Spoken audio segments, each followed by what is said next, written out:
Hello and welcome back to Brewer's Bastion, where the homebrew blooms and sometimes the monsters with bark bite. Today we are unleashing two floral nightmares, the pink and blue Hydra-angeas. A botanical spin on your classic Hydra with some real-world inspiration. So, let me give you some context on this one. A few years back, I worked at a garden center. I learned about a plant called hydrangeas. They're flowering plants, but their flowers manifest in different colors based on how acidic the soil that they grow in is. Blue in acidic soil, and pink in neutral or alkaline soil. When I came up with the idea for the hydrangea as a monster, I just knew I had to add this unique aspect to the creature's stat blocks. So, while hydrangea monsters are a single species, their abilities change based on their environment. So let's dive in and see what these floral foes are capable of. Pink hydrangeas are more adept at crowd control, and they regenerate HP like crazy if a fight goes on for too long. Blue hydrangeas grow in more acidic soil, and they absorb latent magical energy from that environment, making them more adept at resisting spell effects and giving them access to a powerful lightning attack. Both versions come with familiar Hydra traits: a multi-attack that scales with the number of heads, the reactive heads ability, which gives it extra reactions for opportunity attacks, and, of course, the ability to regrow heads if one dies after the Hydra takes damage of a certain threshold, unless, of course, you bring the fire. And, of course, each of them regenerates hit points based on those heads that they're growing back, using flowering regeneration. But that ability works a little differently depending on whether you have the pink or the blue hydrangea. We'll get into that a little later. Let's cover the pink hydrangea first. Here's the stat block. CR9, 195 hit points, and armored in thick fibrous petals. This version's real danger is its magical pollen ability, a sweet-smelling nightmare cloud.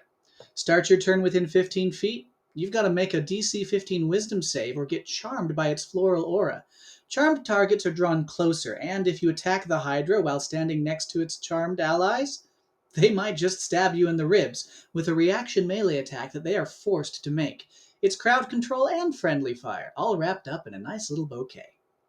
This pink hydrangea also regenerates 5 hit points per extra head every round, meaning the longer the fight goes, the harder it's going to be for your players to keep up with this healing if they don't have the firepower to shut that regrowth down, especially since this thing is built to regrow heads like crazy. While your normal Hydra only regrows 2 heads per lost head each round, the pink hydrangea regrows a massive 1d4 plus 1 at the start of every one of its turns for each head that it lost. Now, let's cover the blue hydrangea next. The stat block for this one is only going to be available on my Patreon, but here are some sneak peeks into this one's abilities. It's also CR9. It has a little less health, but it comes with a magical soil ability, which gives it advantage on saving throws against spells and other magical effects. But the kicker? Jolting Spores. Definitely my favorite ability on this one. Every time this thing loses a head, oh, it remembers. As a bonus action, it can unleash a number of lightning spores equal to how many heads it has lost in the past minute. These attacks each deal a fairly hefty sum of lightning damage, and can also stun affected creatures for a turn if they fail a constitution saving throw. This thing punishes you hard for cutting off its heads. As a balance to that extra damage and the stunning effect, the blue hydrangea doesn't regenerate as quickly as the pink one, and it only regrows 2 heads for each one you cut off, rather than the pink hydrangea's more robust 1d4 plus 1.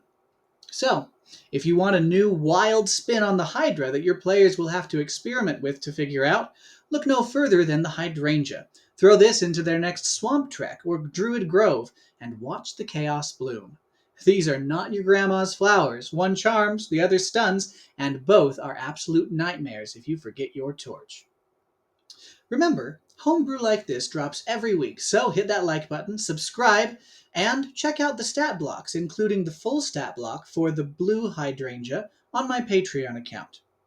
Until next time, may your wit be as sharp as your sword.